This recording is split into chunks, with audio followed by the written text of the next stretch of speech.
Shalom Bapak Ibu yang Tuhan Yesus kasihi. Di tengah wabah virus corona yang melanda Indonesia dan khususnya di daerah DKI Jakarta ini, dalam ibadah Jumat Agung tidak dilaksanakan perjamuan kudus sesuai dengan anjuran dari pemerintah, khususnya Kementerian Agama, Dirjen Bimas Kristen, mana suratnya itu pada tanggal 3 April tahun 2020. Nah, oleh sebab itu saya mengajak Bapak dan Ibu Jemaat Pok Patra Allah yang berada di rumah untuk mempersiapkan diri kita untuk kita masuk di dalam pelayanan firman Tuhan. Dan firman Tuhan yang akan kita baca dan kita renungkan terambil dari kitab Injil Yohanes pasal 19 ayat 16b sampai dengan ayatnya yang ke-30.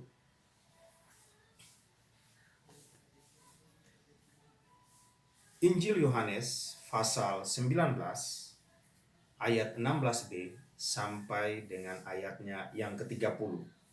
Tapi sebelumnya marilah kita berdoa. Kami mengucap syukur, puji dan terima kasih kepada Engkau ya Tuhan. Sekalipun di negara kita dan khususnya di ibu kota Provinsi DKI Jakarta ini yang dilanda dengan wabah virus corona, tapi kami tetap bersyukur kepadamu Tuhan, karena sampai saat ini Tuhan masih memperkenankan kami untuk hadir dalam ibadah Jumat Agung dan mendengarkan firman-Mu. Sebab itu kuasailah kami dengan Roh Kudus-Mu, agar firman yang hendak kami dengar dan kami renungkan ini menguatkan iman percaya kami. Inilah doa dan permohonan kami. Dalam anak-Mu Yesus Kristus kami berdoa dan mengucap syukur. Amin. Jemaat yang Tuhan Yesus kasihi, firman Tuhan yang akan kita baca terambil dari Injil Yohanes pasal 19 ayat 16b sampai dengan ayatnya yang ke-30. Demikian firman Tuhan. Mereka menerima Yesus. Sambil memikul salibnya, ia pergi keluar ke tempat yang bernama tempat tengkorak, dalam bahasa Ibrani Golgota. Dan di situ ia disalibkan. Mereka dan bersama-sama dengan dia disalibkan juga dua orang lain menyebelah Yesus di tengah-tengah. Dan Pilatus menyuruh memasang juga tulisan di atas kayu salib itu. Bunyinya, Yesus orang Nazaret, Raja orang Yahudi. Banyak orang Yahudi yang membaca tulisan itu, sebab tempat di mana Yesus disalibkan letaknya dekat kota, dan kata-kata itu tertulis dalam bahasa Ibrani, bahasa Latin, dan bahasa Yunani. Maka kata imam-imam kepala orang Yahudi kepada Pilatus, "Jangan engkau menulis Raja orang Yahudi, tetapi bahwa ia mengatakan, 'Aku adalah Raja orang Yahudi.'" Jawab Pilatus, "Apa yang kutulis tetap tertulis."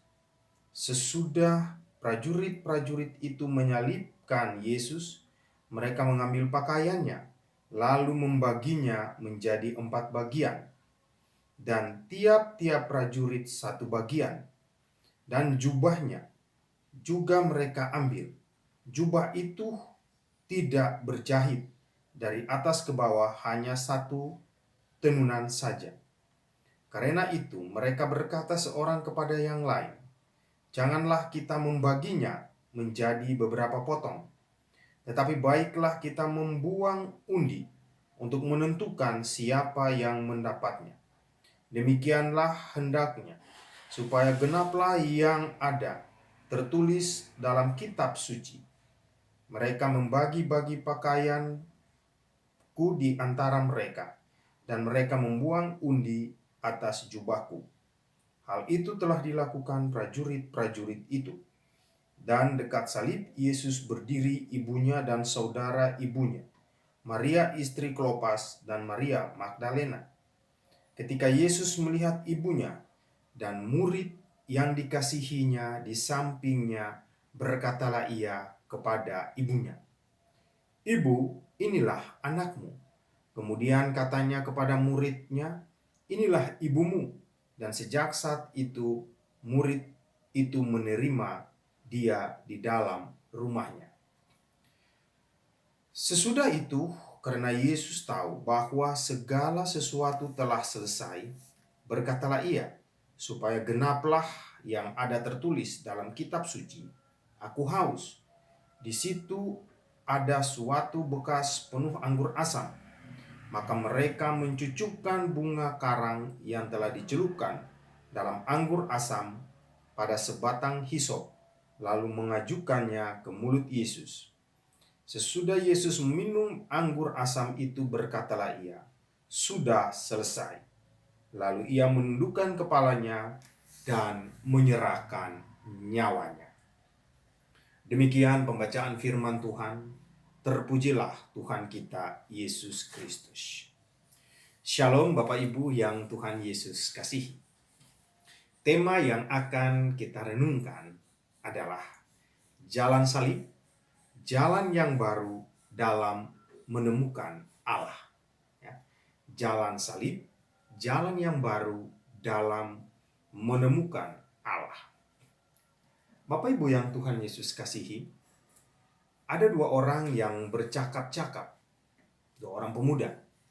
Yang pertama dia berkata, "Aku ingin tahu di mana aku akan mati."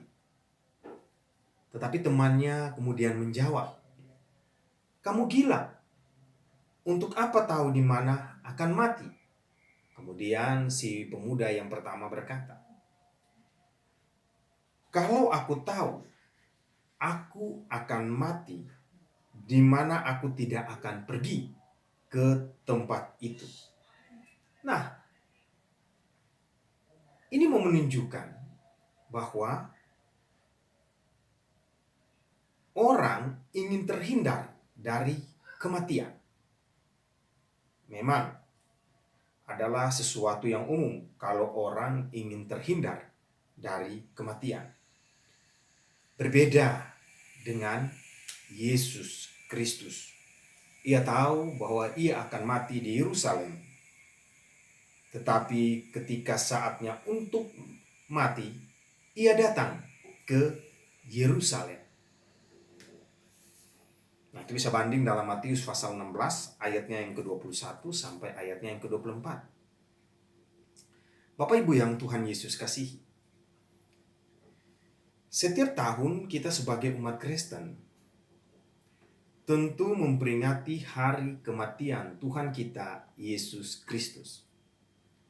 Kematian Yesus itu menggenapi apa yang telah Allah beritakan, yaitu menebus manusia dari dosa. Kematian Yesus ini juga menunjukkan ketaatannya kepada Allah Bapa.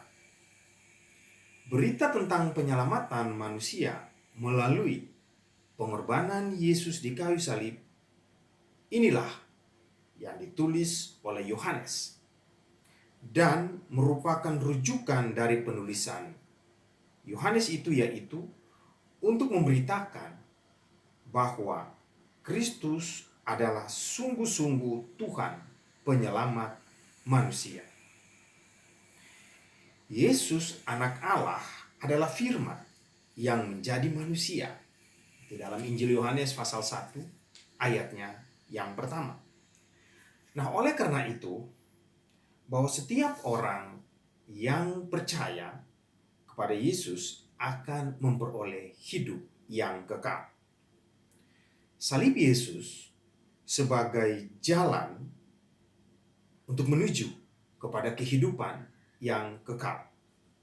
Salib itulah yang harus dipikul dikala sedang menanggung penderitaan yang berat. Jika kita memperhatikan Yesus, ada dua ya, jika memperhatikan salib Yesus itu, ada dua arah yang tidak terpisahkan ya, ada dua arah yang tidak terpisahkan. Yang pertama, arah yang berbentuk ke atas dan arah yang berbentuk ke bawah. Ya, ke atas dan ke bawah, yaitu vertikal, yaitu hubungan kasih Allah kepada manusia. Kemudian yang kedua, yaitu dari kanan ke kiri, horizontal. Ini menunjukkan hubungan kita kepada sesama kita di dunia ini. Nah, melalui kematian Yesus di kayu saliblah yang membuat nyata salib Kristus itu ada di dalam kehidupan kita. Bapak Ibu yang Tuhan Yesus kasihi, ibadah Jumat Agung pada hari ini, di mana Alkitab berbicara tentang penyaliban dan kematian Yesus. Pada penyaliban itu dari Yohanes pasal 19 ayat 16b sampai 27, dan kematian itu yaitu dari kematian Yesus Kristus, yaitu dari Injil Yohanes pasal 19 ayatnya yang ke-30. Nah, Bapak Ibu yang Tuhan Yesus kasihi, sejak ditangkap, ia telah mengalami penderitaan yang luar biasa, di mana Yesus dikhianati oleh murid-muridnya sendiri. Ia diejek, difitnah, dan diperlakukan dengan kasar. Ya, kini dengan luka dan darah di sekujur tubuhnya, ia berjalan. Ya, Yesus berjalan memanggul salib menuju Bukit Golgota. Nah, orang yang disalibkan itu disetarakan dengan penjahat ulung. Itu bisa dibanding dalam Lukas 23 ayatnya yang ke-39 dan 41, Matius 27 ayatnya yang ke-44. Dan kita lihat di sini pun Yesus juga berusaha menghindar. Sesuai dengan firman Tuhan dikatakan, "Ya Bapakku, jikalau sekiranya mungkin, biarlah cawan ini lalu daripadaku. Namun ia menjalaninya, karena itulah yang dikehendaki Bapanya. Tetapi janganlah seperti yang ku kehendaki, melainkan seperti yang engkau kehendaki." Nah, Bapak Ibu yang Tuhan Yesus kasihi, kita lihat juga pada salib Yesus tertulis Yesus orang Nazaret, Raja orang Yahudi, pada pasal 19 ayatnya yang ke-19. Nah, tulisan ini ya, yang mana Yesus orang Nazaret, Raja orang Yahudi, ya, ini ditulis dalam 3 bahasa, yaitu bahasa Ibrani, bahasa Latin, dan bahasa Yunani. Jadi di sini Pilatus secara tidak sadar ia telah menyebarluaskan kebenaran bahwa Yesuslah Mesias yang dinantikan orang Yahudi. Dan kalau kita melihat di dalam bahasa Ibrani, ya tulisan bahasa Ibrani, ini mau mengatakan bahwa agamawan pun terjangkau. Ya, bahwa Yesus itu adalah orang Nazaret, raja orang Yahudi. Kemudian kalau dari bahasa Latin, itu masuk di dalam birokrasi pemerintahan, yaitu mereka bisa mendengar dan memahami. Kemudian kalau dalam bahasa Yunani, itu kalangan intelektual, budayawan. Ya. Nah, itulah. Jadi Pilatus secara tidak langsung dia sudah menyebarluaskan siapakah Yesus Kristus itu sebenarnya, bahwa Yesus itu adalah Mesias. Nah, Bapak Ibu yang Tuhan Yesus kasihi, kemudian kita lihat para prajurit-prajurit yang setia melakukan tugas dan fungsinya masing-masing bagi mereka yang terhukum yang disalibkan. Berarti itu adalah penjahat kaliber, ya. Nah, mereka membagi pakaian yang terhukum. Biasanya orang Yahudi itu membagi 5 potong perlengkapan, yaitu dari sepatu, ikat kepala, ikat pinggang, baju, dan jubah luar. Karena itu juga merupakan bonus atau tambahan penghasilan bagi mereka. Ya, bisa saja jubah yang dibagi-bagi bagi orang terselip siapa saja itu akan dijual oleh mereka dan merupakan tambahan bagi mereka.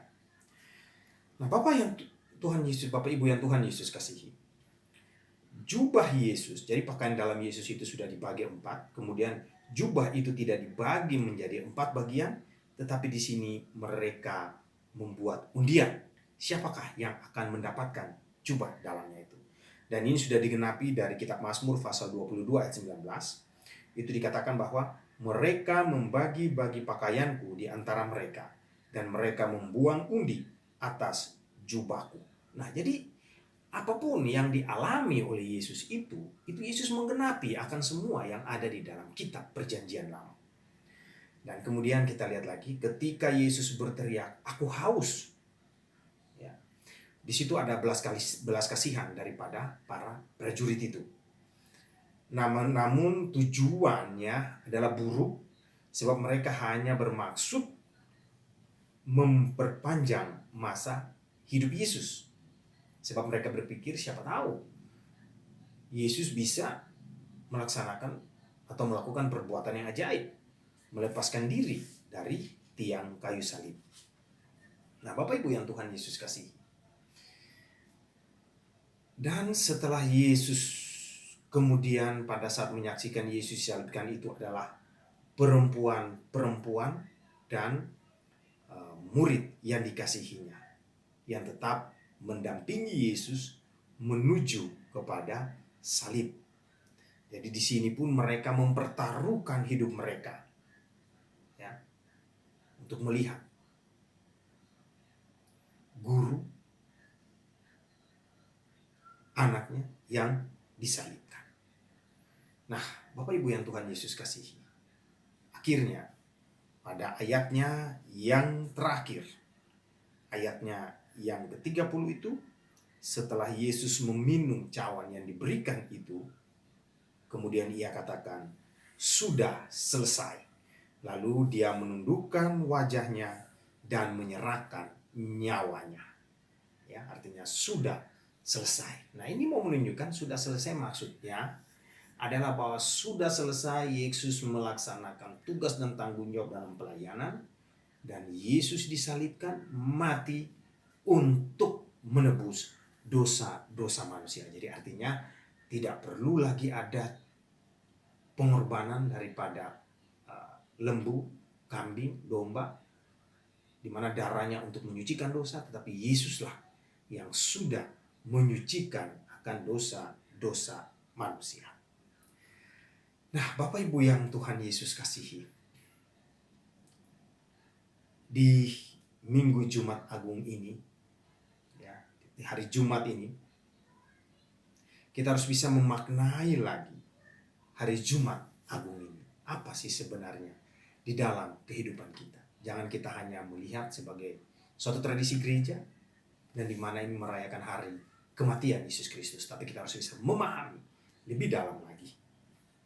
Nah, yang pertama adalah penderitaan itu bukanlah akhir.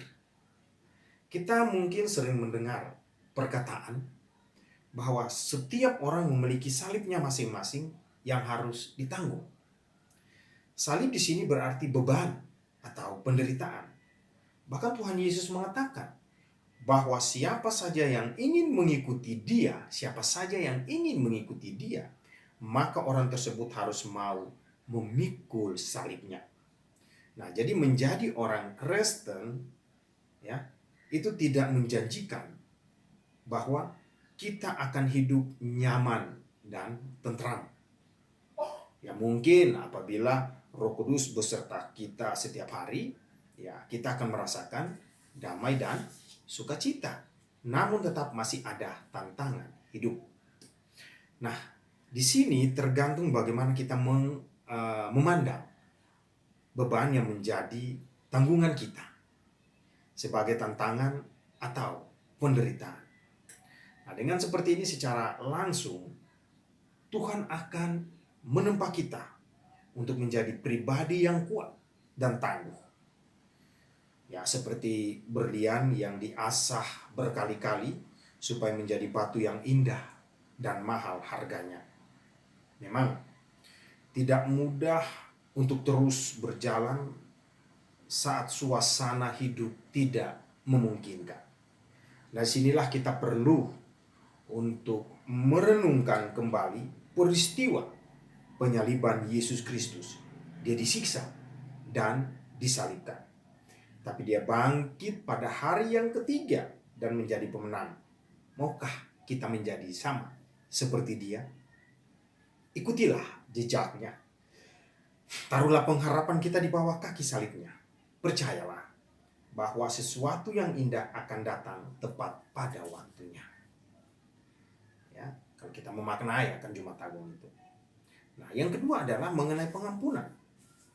Jadi kita lihat di sini bahwa penyaliban Yesus itu merupakan bukti kasih Allah kepada manusia. Dan hal ini dilakukannya sebab ia tahu bahwa manusia tidak dapat menyelamatkan dirinya sendiri.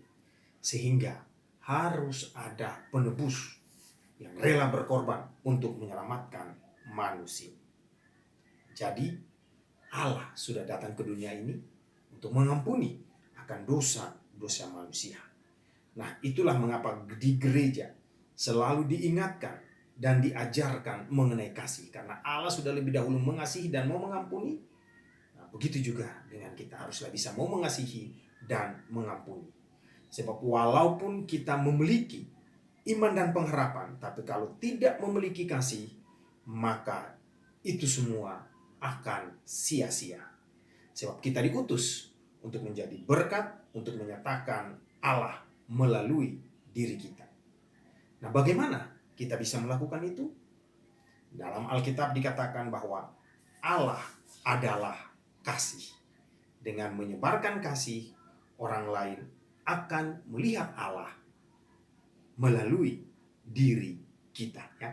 Menyebarkan kasih kepada sesama, maka orang lain akan melihat Kristus, melihat Allah ada di dalam diri kita. Nah, Bapak Ibu yang Tuhan Yesus kasihi, yang ketiga adalah membangun mentalitas daripada pemenang. Kita ini adalah pemenang. Nah, seseorang akan dikatakan sebagai pemenang apabila ia berhasil melewati tantangan maupun ujian. Itulah mengapa hidup ini tidak selalu berjalan dengan mulus. Kita butuh tantangan untuk membentuk akan kepribadian kita. Coba bayangkan apabila hidup di dunia ini tidak ada masalah, tidak ada tantangan. Tentu hidup ini akan hambar kalau hanya berjalan begitu saja. Harus ada tantangan, harus ada masalah. Sebab masalah dan tantangan disitulah kita belajar untuk bagaimana kita membentuk diri kita. Nah, apabila kita sudah menyadari bahwa tantangan akan membentuk diri kita itu lebih tangguh, lebih kuat di dalam menghadapi setiap persoalan-persoalan hidup ini. Karena Yesus ada dan berjalan bersama dengan kita. Bapak Ibu yang Tuhan Yesus kasihi, melalui diri Yesus Kristus yang tersalib, tabit penyekat Allah dengan manusia disingkapkan dan dikoyakkan. Sehingga hubungan Allah dengan manusia dan segala ciptaannya menjadi baru. Nah, jadi Allah menjangkau dan merangkul kembali manusia melalui jalan salib, jalan hina, dan keji. Karena Allah hendak menunjukkan betapa besar kasih-Nya kepada manusia yang hina dan keji karena dosa-dosanya. Kasih Allah yang besar, ya, kasih Allah itu yang besar dari Allah mengharuskan Ia mengorbankan anaknya yang tunggal menjadi tebusan bagi manusia, bagi kita yang sesungguhnya tidak layak untuk itu. Nah, dalam 1 Korintus 6 ayat 20 dikatakan, sebab kamu telah dibeli dengan harganya, telah lunas dibayar. Karena itu muliakan Allah dengan tubuhmu. Ya, jadi hanya di dalam darah Yesus yang tertumpah, manusia dapat menemukan kembali jati dirinya sebagai anak-anak Allah. Hanya melalui imam besar sejati manusia berjumpa kembali dengan Allah Sang Pencipta. Ya, dengan hanya melalui iman imam besar yang sejati manusia dapat berjumpa dengan Allah Sang Pencipta. Nah, Bapak Ibu yang Tuhan Yesus kasihi, jadi setiap orang Kristen hendaknya menjadikan Jumat Agung sebagai kesempatan untuk berbenah kembali, membentuk tekad, sehingga Jumat Agung tidak hanya sebagai peringatan, melainkan dapat menjadi awal pembaharuan bagi umat Kristen. Ya. Jadikan Yesus sebagai teladan kita, dan hendaknya kita berusaha untuk seperti Yesus. Memang tidak akan mudah dan perlu waktu yang panjang. Namun percayalah bahwa setiap usaha kita tidak akan berakhir sia-sia. Tuhan Yesus memberkati. Amin. Bapak Ibu yang Tuhan Yesus kasihi, mari kita satu dalam doa syafaat. Ya Allah Bapa dalam kerajaan sorga, kami bersyukur dan berterima kasih akan kasih setiamu kepada kami. Di mana di tengah-tengah virus yang melanda Indonesia dan khususnya DKI Jakarta ini Tuhan, Engkau masih tetap setia menyertai, melindungi kami sebagai anak-anak yang Engkau kasihi. Di ibadah Jumat Agung ini Tuhan, walaupun tidak disertai dengan perjamuan kudus, tetapi kami sebagai anak-anak yang Engkau berkati dan Engkau kasihi, kami tetap mengucap syukur akan kasih-Mu kepada kami ya Tuhan. Di dalam kebaktian Jumat Agung ini Tuhan, kami sebagai anak-anak yang Engkau berkati ini menyerahkan hidup dan kehidupan kami sepenuhnya kepadamu ya Allah. Dengan tidak dilaksanakan perjamuan kudus ini, sebab ada himbauan dari pemerintah khususnya Kementerian Agama, dan apa yang disampaikan itu adalah untuk keselamatan kita bersama. Ya Allah Bapa dalam kerajaan surga, dalam ibadah Jumat Agung ini membuat kita sadar siapa kita sebenarnya. Kita ini tidak layak ada di hadapan-Mu, tetapi karena kasih dan cinta-Mu kepada kami, Engkau selalu ada dan menyertai kami di dalam kehidupan kami. Ya Allah Bapa dalam kerajaan surga, hamba juga mendoakan akan umat Bapa Allah ini Bapa. Bapa berkatilah mereka di dalam kehidupan. Bagi yang sakit, jamalah tubuh mereka, angkatlah sakit penyakit dari mereka.